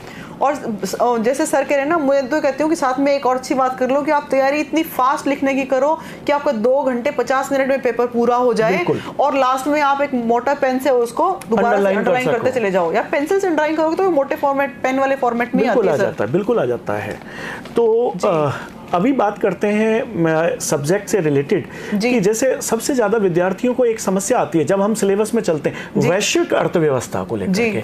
तो वैश्विक अर्थव्यवस्था में जनरली जो फैक्ट्स हैं उनको अपडेट करने में स्टूडेंट्स को सबसे ज्यादा प्रॉब्लम आती है, क्योंकि हमारे यहाँ तो हिंदी मीडियम में दैनिक भास्कर पत्रिका और ये न्यूज़पेपर चलते हैं, और उसमें इतने वैश्विक अर्थव्यवस्था का जो रोल है वो नहीं आता है ना। तो जो इंग्लिश माध्यम के जो अपन वो पढ़ते हैं, क्या कहते हैं, न्यूज़पेपर, वहां पर काफी सारा कंटेंट हमें मिल जाता है। हाँ, लेकिन वो उसका विस्तार बहुत ज्यादा है, विस्तार बहुत ज्यादा है, बिल्कुल है ना। इकोनॉमिक टाइम्स को हम देखते हैं तो बहुत ज्यादा विस्तार पढ़ नहीं सकते, और हमारे पास इतना जो समय है उसमें रिलेवेंट भी नहीं है उसको पढ़ना। तो अब बात आती है कि आखिर विद्यार्थी उसको किस तरीके से अपडेट करेंगे जो वैश्विक अर्थव्यवस्था के फैक्ट्स हैं। सर मैं इसके लिए कहना चाहती हूँ सभी को कि आपको ना वेबसाइट्स खोल के देखनी चाहिए। जैसे मान लीजिए आपकी ना मेंस की डेट अनाउंस हो गई है और आपको लगता है कि अब जो मेरे वैश्विक अर्थव्यवस्था का कंटेंट है मुझे उसको अपडेट करने की आवश्यकता है। मैं ऐसे इसलिए बोल रही हूँ क्योंकि विश्व बैंक क्या काम करता है ये तो आपको शुरुआत से पता होगा। IMF के जो बॉडी है या IMF कौन कौन सी रिपोर्ट्स निकालता है वो आपको पहले से पता होगा, आपने पढ़ा होगा। वो कंटेंट तो आपको बुक्स में, मैगजीन्स में, सम्यक के नोट्स में या किसी भी कोचिंग इंस्टीट्यूट के नोट्स में मिल जाएगा। लेकिन उसको अद्यतन कब कीजिए, जब आपके मेंस की डेट अनाउंस हो जाए तो आप एक बार IMF की वेबसाइट खोल के देखिए उसमें कौन कौन सी रैंकिंग्स अवेलेबल हैं। आप वर्ल्ड बैंक की वेबसाइट खोल के देखिए उसमें कौन कौन सी रैंकिंग्स अवेलेबल हैं और प्लीज़ वहाँ से लिखिए। मैं ऐसा इसलिए बोल रही हूँ कि जब मैं एक बार मेंस की टेस्ट सीरीज लिख रही थी तो मुझसे पूछा गया था क्वेश्चन कि वर्ल्ड बैंक की स्थापना कब की गई और उसके मुख्य उद्देश्य क्या हैं। तो इसको यदि कहीं के भी नोट्स में या बुक्स में देखते हैं तो उद्देश्य पता नहीं 5, 6, 7, 8 लिखे हुए होते हैं। वेयर एज अगर आप वर्ल्ड बैंक की वेबसाइट खोल के देखोगे तो आपको सिर्फ 2 ही उद्देश्य बताता है कि हम एक्सट्रीम पॉवर्टी को खत्म करना चाह रहे हैं और हम हंगर को खत्म करना चाह रहे हैं। तो मेरे कहने का मतलब सिर्फ ये है कि जो सबसे इंपॉर्टेंट, सबसे ऑथेंटिक जगह है वो इनकी वेबसाइट्स हैं। लगेगा आपको 1-1.5 घंटा, लेकिन वो 1-1.5 घंटा बहुत ज्यादा फ्रूटफुल होगा। तो प्लीज जब आपका थ्योरेटिकल कंटेंट तैयार हो जाए उसके बाद में आप एक बार इनकी वेबसाइट जरूर खोल के देखिएगा। या इनफैक्ट सर सम्यक भी तो टाइम पे मतलब उससे पहले इशू कर देते हैं ना कि इंडेक्स कौन कौन सी इंडेक्स में इंडिया की पोजीशन कौन कौन सी रही, हमारी करंट के मैगजीन्स में आ जाता है, तो वो उसको आप रेफर कर सकते हैं। तो मैम क्या ये नेशनल और इंटरनेशनल इश्यूज से भी मेंस में क्वेश्चन रहते हैं अपने? एब्सोल्युटली रहते हैं सर। जो हमारा पेपर 3 है उसमें तो करंट अफेयर्स में बहुत सारे क्वेश्चंस उससे आते हैं। मैं इसमें खास बात क्या कहना चाहूँगी, जैसे इकोनॉमी में क्वेश्चन आ जाता है कि ना, इस बार भी आया था कि कौन से ऐसे कंट्रीज जिनको हमने मैक्सिमम एक्सपोर्ट किया, या EU का साथ में ब्रेग्जिट हो गया था, तो ब्रेग्जिट के इम्पैक्ट क्या क्या रहे, तो ये भी तो वर्ल्ड के अफेयर्स हैं। इनके अलावा सर जैसे साउथ चाइना सी में बहुत ज़्यादा गड़बड़ होती रहती है, तो उससे सवाल आने की बहुत ज़्यादा संभावनाएं हैं। तो न केवल सिर्फ इकोनॉमी से, न केवल सिर्फ पॉलिटी से, जियो पॉलिटिकल इश्यूज भी हमारे लिए इम्पोर्टेंट है। बिल्कुल चाइना के वजह से जो पूरे वर्ल्ड ने एक तरह से मतलब डिस्ट्रेस को झेला है, या चाइना के प्रभुत्व को कम करने के लिए ग्लोबल लेवल पे जो प्रयास हो रहे हैं, जैसे बिल्ड बैक बेटर वर्ल्ड की बात हो रही थी G7 में, तो उन सभी पे भी सवाल आने की बहुत संभावनाएं रहती हैं सर। कैसे जो हमारे बायलैटरल रिलेशंस या इंटरनेशनल रिलेशंस हैं, जी। इनको, या नेशनल इश्यूज हैं, इंटरनेशनल इश्यूज हैं, इश्यूज में हम बात करें सामाजिक इशू, आर्थिक मुद्दे, या हम बात करें कि जो आर्थिक के अलावा राजनीतिक मुद्दे भी आ जाते हैं। सर महाबलीपुरम जो क्वेश्चन पूछा गया था वो हमारे हिस्ट्री को कोरिलेट करते हुए करंट अफेयर था। Exactly. तो वो भी तो बायलैटरल इशू में कितना सुंदर क्वेश्चन था। मतलब seriously everybody should think about कि क्या पूरे वर्ल्ड में क्या हैपनिंग हो रही है, और वो हमारे सिलेबस से किस प्रकार से मैच कर रही है। बिल्कुल सर, बिल्कुल सही कह रहे हैं आप। तो इसको, ये बायलैटरल रिलेशंस को या इंटरनेशनल रिलेशन कैसे तैयार करें? आखिर विद्यार्थी के सामने ये समस्या बहुत आती है कि जो लिखा हुआ दे दिया कि इंडो चाइना रिलेशंस हैं, इंडो पाक रिलेशंस हैं, ये जितने भी रिलेशंस हैं, ये इंडो अमेरिका रिलेशंस जो अभी चल रहे हैं, या UN से क्या प्रॉब्लम चल रही है, या क्या आगे हमें बढ़ना है, क्या काम करना है, क्या उद्देश्य हमारे चल रहे हैं, इन सब पर हम तैयारी इसको कैसे करें, कहाँ से करें?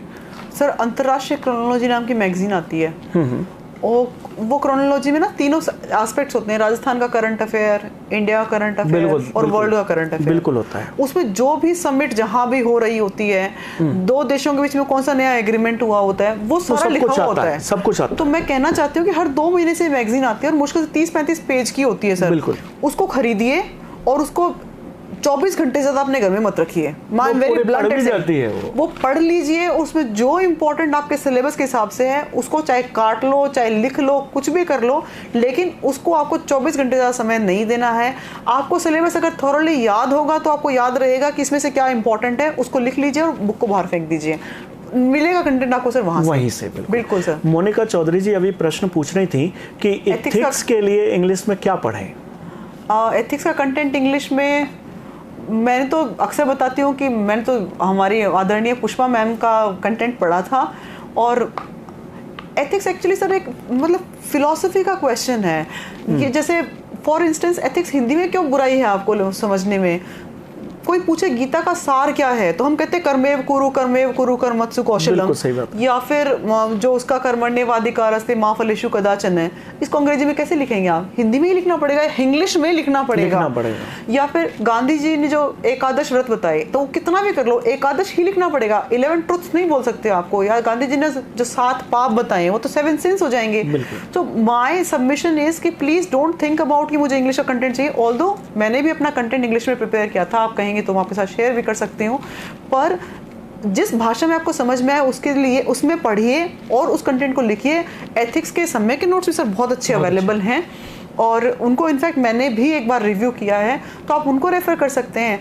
Ethics is not related to what you read, ethics is more related to how do you deliver and how do you correlate your content with the question which is asked.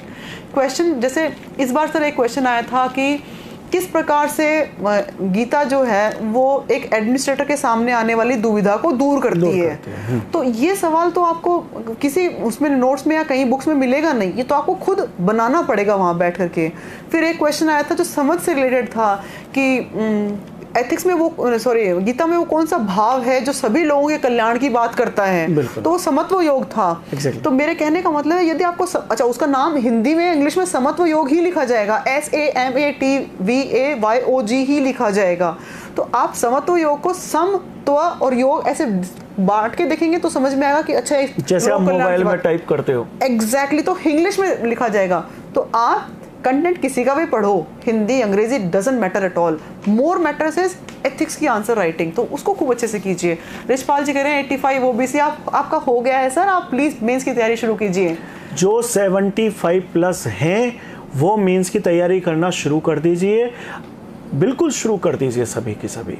अच्छा मुक्ता जी, मैं समझता हूँ एथिक्स एक approach है जो हमारा approach develop करती है। एब्सोल्युटली। और वो अप्रोच ही हमें, अगर हम वास्तविकता में उसको थ्योरी के रूप में ना पढ़ के प्रैक्टिकल कॉन्सेप्ट के रूप में अप्रोच के फॉर्म में पढ़ें तो वो मुझे लगता है कि वो मार्क्स ज्यादा दिलाती है। एब्सोल्युटली सर, क्योंकि ना एथिक्स आपकी ना प्रैक्टिकलिटी से डिपेंड करती है, आपने रियल लाइफ में कैसे इस्तेमाल करने जा रहे हो, क्या समझते हो उसके बारे में। किताबी बातें नहीं चलेंगी उधर। अच्छा, एथिक्स में कुछ बातें लिखी हुई नहीं है सिलेबस में, लेकिन वो पूछी जा सकती हैं। फॉर इंस्टेंस नोलन कमेटी की सिफारिश, सेकंड ARC, वो सिलेबस में लिखी हुई नहीं है। अच्छा, आपको पता कैसे चलेगा इनको भी पढ़ना है? जब आप मॉक टेस्ट दोगे तब आपको पता चलेगा अच्छा इसमें भी ये सवाल भी पूछा जाता है। पॉजिटिव अप्रोच, बिल्कुल हितेश, पॉजिटिव अप्रोच तो आपकी होनी ही चाहिए। आप जब भी कभी भी पॉलिटिकल इश्यूज पर कोई क्वेश्चन आ जाता है तो जनरली क्या सोचते हैं स्टूडेंट्स कि जो सत्ता में है उस पार्टी के बारे में बोलें या जो सत्ता में नहीं है उस पार्टी के विरोध में लिखें। आखिर क्या करें सर? न्यूट्रल रहना चाहिए। न्यूट्रल रहना चाहिए, एग्जैक्टली। क्योंकि हमारे जो हम एथिक्स पढ़ते हैं या इनफैक्ट जो हम आगे सर पेपर 3 में पढ़ते हैं ना, लोक प्रशासन, उसमें आता है कि 3-4 कॉन्सेप्ट हैं और लिखे हुए भी हैं। नॉन पार्टीजनशिप, पॉलिटिकल न्यूट्रलिटी, ये वैल्यू सिस्टम है एक एडमिनिस्ट्रेटर का। तो हमें क्या करना होगा?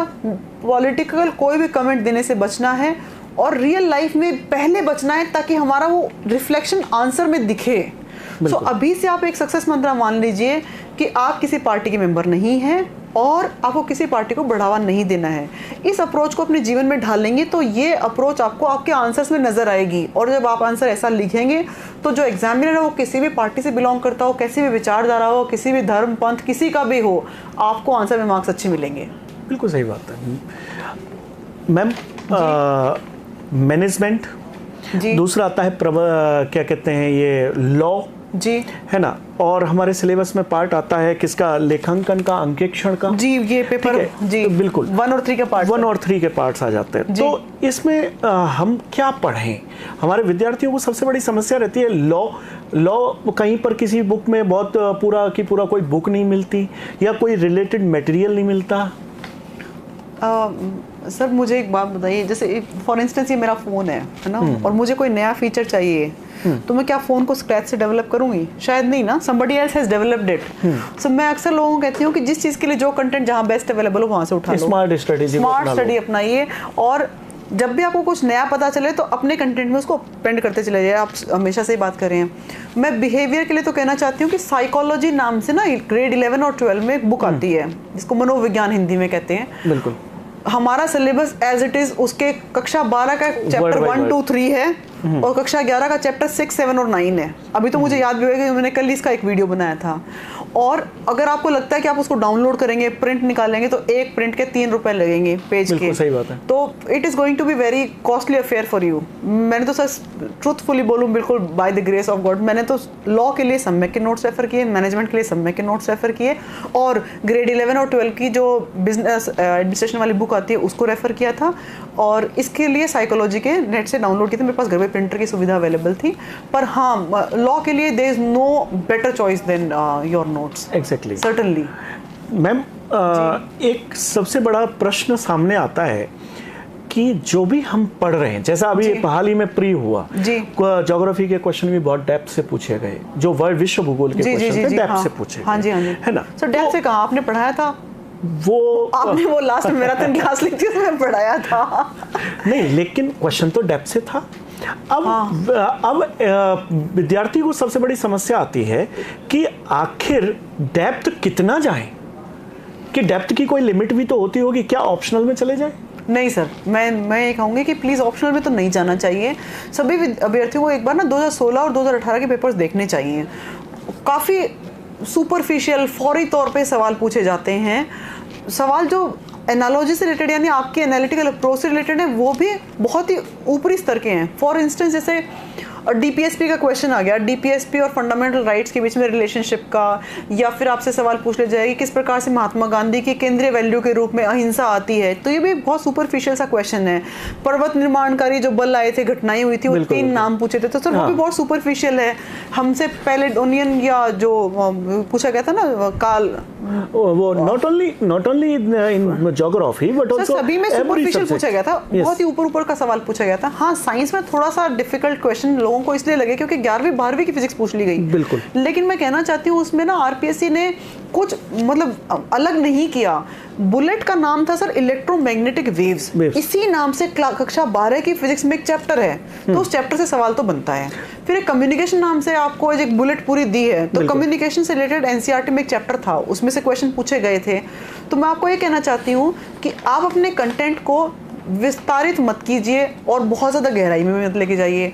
जो कंटेंट आप रेफर कर रहे हैं it must be in sync with RBSC और एनसीईआरटी, उससे बाहर बहुत नहीं जाना चाहिए।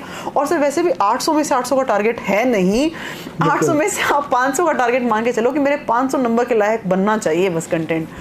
जो पढ़े वो अच्छे से याद रहना चाहिए आपको, बस यही टॉप कर जाएंगे। हाँ, बस यही टॉप कर जाएंगे। आपको क्वेश्चन कोई छोड़ना नहीं है, बस ये बात है। बिल्कुल सही बात है। एक साइंस की जब बात आती है जी, तो साइंस में हम कैसे उसको साइंस में जो टेक्नोलॉजी को हम लेकर के चलते हैं, डेप्थ कितनी डेप्थ में जाए, टेक्नोलॉजी तो कितनी भी डेप्थ में जा सकती है, लेकिन सर आप कितना डेप्थ जाए।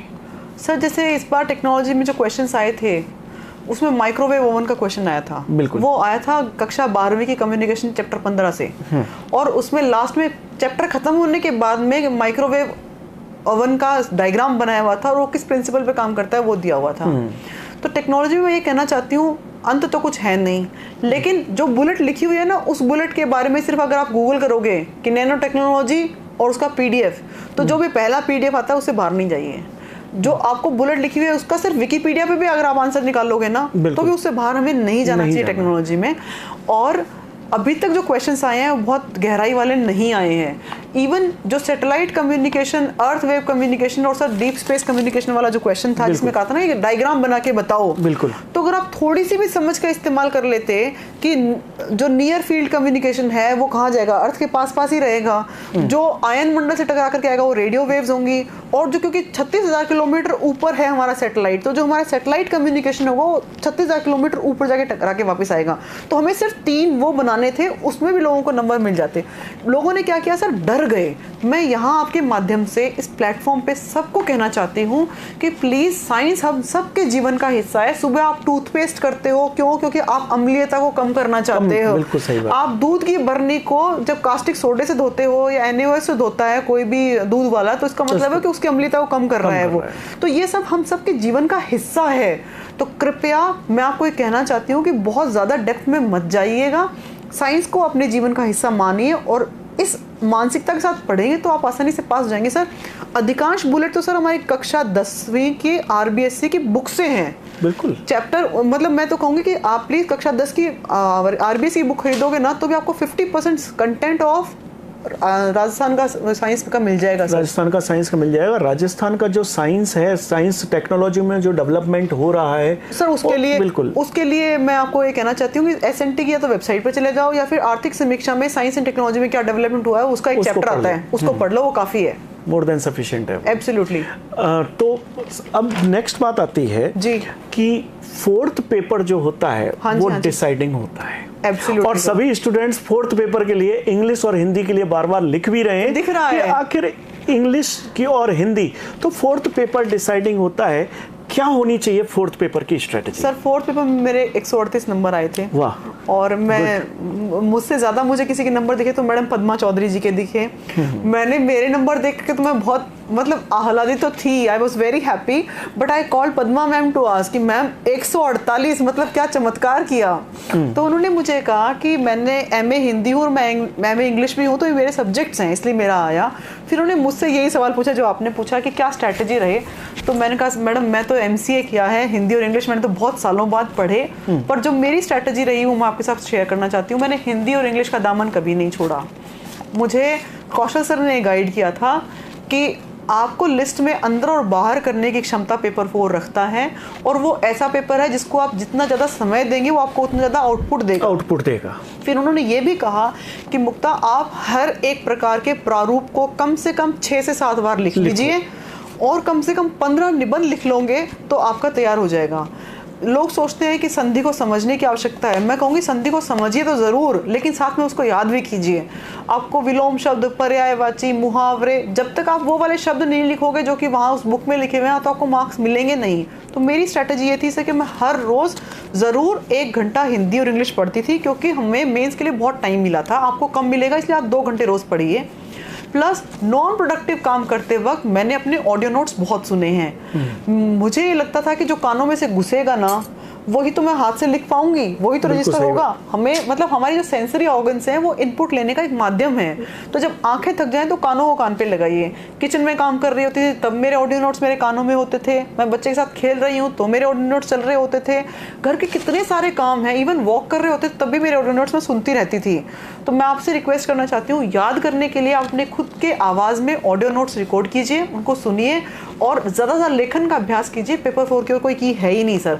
हाँ, लिमिटेड कंटेंट रखिए। आप ऐसा मत कीजिए कि एक दिन तो राघव सर, प्रकाश सर की बुक से पढ़ रहे हैं, अगले दिन आगे मैया सर की बुक से पढ़ रहे हैं और तीसरे दिन आप किसी और बुक से पढ़ रहे हैं। आप एक कंटेंट को रेफर कीजिए, लेकिन उसको फिर थॉरली रिवाइज कीजिए, उसी को रेफर कीजिए। रिवीजन मस्ट है। एग्जैक्टली सर, मतलब विस्तार की बहुत आवश्यकता नहीं है। Limited resource, multiple revision. मैं विद्यार्थी आपसे कहना चाहूंगा कि पेपर 4 जो है वो एक सबसे आसान है, सबसे आसान, पूरे सिलेबस का सबसे आसान पार्ट है। फिक्स्ड है वो कि इसी में से सवाल आएंगे। मार्क्स पूरे मिलने हैं, मार्क्स पूरे मिलने हैं। केवल आपको क्या करना है, रिवीजन करके प्रैक्टिस ज्यादा बढ़ा दो। एग्जैक्टली बस। और सबसे ज्यादा, और जितने ज्यादा मार्क्स आप पेपर 4 में खींच सकते हो वो बाकी के पेपर में खींच नहीं सकते। सर मेरे पेपर 4 में 2016 वाले अटेम्प्ट में 99 मार्क्स थे। बिल्कुल। मेरे 20 नंबर का तो ऐसा कैसा छूट गया था, क्योंकि मैं बहुत स्लो राइटर थी उस टाइम पे। तो मैंने इस बार ये कसम खाई थी कि जो भी हो जाए मुझे मेरा पेपर 4 10 मिनट पहले खत्म करना है। बिलीव मी सर, मैंने 2 घंटे 45 मिनट में मेरा पेपर खत्म करके बाद में 15 मिनट बचे और मैंने आराम से देख भी लिया था। जहाँ लोग अपना सिर धुन रहे थे कि कैसे पूरा करूँ, मेरा हो चुका था। तो आपको भी ऐसा ही कुछ प्रण लेना पड़ेगा कि क्योंकि वहाँ बहुत ज़्यादा लिखना पड़ता है। पेपर शायद सर 34-35 पेजेस उसमें प्रिंटेड होते हैं, उतना लिखना है। सर इसमें एक कैच और है, 250 नंबर में 250 शब्दों में या 200 शब्दों का निबंध लिखना होता है। 200 शब्दों के लिए 2 पेज बहुत होते हैं। आरपीएससी आपको 5 पेज देती है उलझा के रखने के लिए। यदि आपने 5 पेज पूरे लिखे तो क्या आपको 20 की जगह 35 नंबर मिल जाएंगे? नहीं मिलेंगे। नंबर तो 20 में से ही मिलने हैं। और शब्द सीमा 200 आरपीएससी नहीं कहा है कि 200 शब्दों का निबंध लिखिए, तो भैया आप 250 का लिख दो, ज़्यादा 3 पेज भर दो, इससे ज़्यादा मत भरना। वो एक कैच है, वो ट्रैप है, वो जाल है आपको अंदर रखने के लिए। तो आपसे रिक्वेस्ट है कि प्लीज़ शब्द सीमा का ज़रूर ध्यान रखिएगा पेपर 4 में, अदरवाइज आपके बहुत सारे सेक्शंस छूट जाएंगे। यानी कि छूटने का मतलब है कि आपका 20 नंबर का मार्क्स छूट रहा है तो 180 नंबर में से आपको मार्क्स मिलने हैं। 180 है, बिल्कुल सही कह रहे हैं। और अगर आप 200 का पूरा करके आ रहे हो तो मार्क्स 200 से ही मिलेंगे। तो यानी कि नुकसान आपका है, छोड़ने का मतलब नुकसान आपका है। सर जैसे एक लेटर आ गया, मान लीजिए एक लेटर लिखना है आपको म्युनिसिपल कॉर्पोरेशन में। आप उसको लेटर को लिखने के लिए आपने इतना सुंदर लेटर लिखा, इतने सुंदर शब्दों का इस्तेमाल किया और ना नीचे सप्रेम, आदरणीय टाइप सारे शब्दों को इस्तेमाल करने के बाद में आपको रियलाइज हुआ कि जो चीज़ मुझे 5 मिनट में करनी चाहिए थी उसके लिए 15 मिनट लगा दिया और उसके चक्कर में आपका 10 नंबर का छूट गया। तो आप ये सोचिए कि आपका नंबर 5 की बजाय आपको जो कंटेंट 5 नंबर का था उसमें 7 नंबर नहीं मिलेंगे, 5 में से 3 मिलेंगे। बहुत अच्छा लिख दोगे 4 मिलेंगे। 1 नंबर की वजह से आपने 10 नंबर का स्कोप खो दिया। तो it's always a trade off. You have to decide कि आपको इक्वल मार्क्स के लिए इक्वल टाइम और वेटेज देना पड़ेगा। सर बिल्कुल सही बात है। एक सबसे बड़ी समस्या आती है टाइम मैनेजमेंट। जब भी हम मुख्य परीक्षा में बैठते हैं, टाइम मैनेजमेंट, तो first, second, third, fourth time management में मैंने अक्सर जब विद्यार्थी पेपर दे करके आते हैं तो वो मेरे से कहते हैं सर मेरा तो छूट गया। आखिर ये छूट क्यों जाता है, मुझे आज तक ये समझ में नहीं आया। या तो आपने सही ढंग से प्रिपरेशन नहीं किया या फिर आपने मेंस की टेस्ट सीरीज को सही ढंग से लिखा नहीं। आखिर रीजन क्या है? सर जिनका लेखन का अभ्यास कम होता है ना उनका छूटता है। दूसरी बात ये कि आप जिस क्वेश्चन के बारे में आपको लग रहा है कि मुझे इसको सोचने की इसमें मैं बाद में लिखूंगा, तो बाद में कभी नहीं आता। तो मैं आपसे कहना चाहती हूँ कि जैसे जैसे जो जो क्वेश्चन एनकाउंटर होता चला जाए उसको वहीं करते चले जाइए। क्यों? क्योंकि आपको पता ही नहीं चलेगा कब आपके 3 घंटे खत्म हो गए। बिल्कुल सही और बात। तीसरी बात मैं ये कहना चाहती हूँ कि आपको जिस कंटेंट में सबसे ज़्यादा कॉन्फिडेंस है उसको पहले शुरू करो। जैसे पेपर 1 जब आप लिखेंगे तो आपको 20-20 नंबर वाले और लास्ट के 3 सेक्शंस मिलेंगे, और वो बहुत कम कंटेंट में से बहुत अच्छा स्कोप रहता है आंसर गेन करने का, और उसमें बहुत सारा आपको मेमोराइज भी करना होता है सर। तो मैं कहना चाहती हूँ जब आप पेपर 1 लिखें तो सबसे पहले उधर जंप कीजिए which is your section unit 3, then आप जंप कीजिए जो आपका कंफर्टेबल पोजीशन है। जैसे कि इकोनॉमिक्स अच्छा है तो इकोनॉमी की तरफ जाइए, यदि आपका हिस्ट्री अच्छा तो it's you depend upon your self कि आपको कौन सा पहले करना है। जो आपका स्ट्रेंथ एरिया उसको पहले कीजिए और फटाफट कीजिए, रुकना नहीं है, सोचना नहीं है, थकना नहीं है। दोस्तों, मैं आपसे यहाँ पर मुख्य परीक्षा के लिए एक बात कहना चाहूँगा। सामान्यतः जो भी मुख्य परीक्षा में विद्यार्थी बैठ रहे हैं वो प्री पास करके आए हैं। उन्होंने सबने सब कुछ पढ़ा है, जो आपने पढ़ा है वही दूसरे ने पढ़ा है, वही जितने भी प्री पास करेंगे वो सारा मटेरियल सभी ने पढ़ा है। अब बात आती है पेपर की, तो मेंस अलग कैसे होता है, मेंस में हमें मार्क्स अलग से ज़्यादा कैसे लेने हैं, उसका सबसे बड़ा मूल मंत्र है कि जितना हम लिखने की प्रैक्टिस करेंगे। जैसे मैं एक एग्जांपल देता हूं कि जब हम बात करते हैं, कोई भी प्रियम्बल की बात करते हैं सामान्यतः जी, तो प्रियम्बल को लेकर के ऐसा कौन सा विद्यार्थी है जिसने प्री पास किया है और वो प्रियम्बल के बारे में नहीं जानता? Everybody knows. या फिर मैं बात करता हूं कि राजस्थान का भौतिक भूगोल का अगर हम विभाजन पढ़ते हैं, भौतिक विशेषताओं के बारे में पढ़ते हैं, या हम हिमालय के बारे में पढ़ते हैं, या भारत को हम कितने भौतिक भूविभागों में विभाजित करते पढ़ते हैं। अब आपको उसी को 50 शब्द में लिखना है। 50 शब्द में, इसका मतलब जो राजस्थान को भौतिक विभागों में बांटते हैं सब जानते हैं कि 4 भागों में विभक्त है, लेकिन उसमें आपने क्या अलग दिया है, कितना रिलेवेंट दिया है, वो अलग दिया है, वो आपके आंसर में 4 चांद लगाता है। सर मैं ना इस पूरे हमारे कंटेंट को समराइज करते हुए कुछ पॉइंट सक्सेस मंत्रास देना चाहूँगी सारे कैंडिडेट्स को। जो आपका रफ स्पेस वाला जगह होती है, ज्योग्राफी में ऐसा कोई क्वेश्चन छोड़िए मत जिसमें आप कोई ना कोई मानचित्र ना बना करके आए। दूसरी बात, जितने नंबर का सवाल है उतने बुलेट्स ज़रूर लिखिए। तीसरा, मान लीजिए जैसे आपने उद्देशिका की अभी बात की, जो हमारी प्रस्तावना है उसकी बात की, पूछा जाए कि प्रस्तावना में कितने प्रकार के न्याय निहित हैं और उनका क्या महत्व है, तो 2 सवाल हो गए ना, इस एक क्वेश्चन में 2 सेक्शंस हो गए। तो जितना आपको स्पेस दिया हुआ होता है इक्वली डिस्ट्रीब्यूट कीजिए। ऊपर वाले में तो लिखिए कौन कौन से न्याय हैं और नीचे लिखिए उनका क्या महत्व है, पहले ही बांट लीजिए, वरना आप क्या करोगे, लिखना शुरू करोगे और फिर वो महत्व तो रह ही जाएगा। तो आपसे जो मतलब मेरी एडवाइस है वो ये कि आज ही राजस्थान का मैप बनाना सीख लीजिए, इंडिया का मैप बनाना सीखिए छुट्टियों में, और फटाफट बनाना सीखिए। उसके अंदर लोकेट करना शुरू कीजिए सारे के सारी चीज़ों को, चाहे वो नदी हो, पहाड़ हो, जो कुछ भी है। सर ने जैसे कहा कि आपको किसी चीज़ के 4 सेक्शंस बनाने हैं, फ्लो चार्ट्स का इस्तेमाल कीजिए। जितने नंबर का क्वेश्चन है उतने बुलेट्स ज़रूर लिखिए, अदरवाइज होगा क्या कि आपके लिए मैक्सिमम मार्क्स का स्कोप उतना ही कम हो जाएगा जितने आपने कम बुलेट्स लिखी हैं। कोशिश कीजिए कम से कम सेंटेंसेस बनाएं। जैसे किसी चीज़ के आपको 3 प्रकार लिखने हैं तो उसका नाम लिखिए और उसके 3 एरो ड्रॉ करके उनके नाम लिख दीजिए, तो आप कम शब्दों में अधिक बात कह पाएंगे। जहां आपको स्कोप लग रहा है टेबल बनाने का, प्लीज़ टेबल बनाइए। टेबल में भी हम बहुत कम जगह में बहुत सारी इन्फॉर्मेशन दे देते हैं। तो ये कुछ सक्सेस मंत्रास हैं। सर मैंने ना आंसर कॉपीज़ लिखी हैं समय के मेंस टेस्ट सीरीज़ की, और सारे आंसर्स मैं ही लिखती हूँ। कुछ के लिए तो मैंने वीडियो हमारे प्लेटफॉर्म पे भी डाले हैं, कैंडिडेट्स चाहें तो देख सकते हैं कि मेंस की आंसर राइटिंग स्ट्रैटेजी कैसी होनी चाहिए। आई बिलीव हमने बहुत टाइम ले लिया, ऐसा 6:21 हो गए, 1 घंटा हो गया है। कुछ क्वेश्चंस को फटाफट लेकर के रैप अप करते हैं। एक तो राजेश पाटीदार लिख रहे हैं 68 मार्क्स फ्रॉम टीएसपी। हो जाएगा सर, 100% हो जाएगा। बिल्कुल। मेंस की तैयारी 3-4 महीने में हो सकती है क्या? ऑफ कोर्स हो सकती है, ऐसा क्या है जो संभव नहीं है। मेंस सब प्री से ज्यादा आसान है एक्चुअली मेंस प्री से ज्यादा आसान है, क्योंकि मेंस में पढ़ना कम होता है, प्री में विशाल पढ़ना होता है, बहुत ज्यादा पढ़ना होता है। मैम सर मैं MPPCSC 2020 वाला मेंस दूंगा, होने की प्रोबेबिलिटी है। सजेस्ट करें क्या इसी बार सिलेक्शन हो जाएगा? तैयारी कीजिए, हो जाएगा। अपने ऊपर कॉन्फिडेंस रखो यार। एम्बेसी फीमेल 66 नंबर हो जाएगा। लक्ष्मी जी तैयारी कीजिए, 3-4 मंथ मेंस की तैयारी हो सकती है। सर दीपावली की सभी को हार्दिक शुभकामनाएं। सेफ दिवाली खेलिए और बच्चों का घर में ध्यान रखिए, बड़ों का ध्यान रखिए, पोल्यूशन से थोड़ा बचिए, और wish you very happy, prosperous and safe Diwali. Please corona का थोड़ा ध्यान रखिएगा। कोविड को हमें दोबारा दस्तक नहीं दिलवानी है अपने राज्य में, अपने देश में, इनफैक्ट पूरे ग्लोबल लेवल पे ही। हार्दिक शुभकामनाएं। Thank you.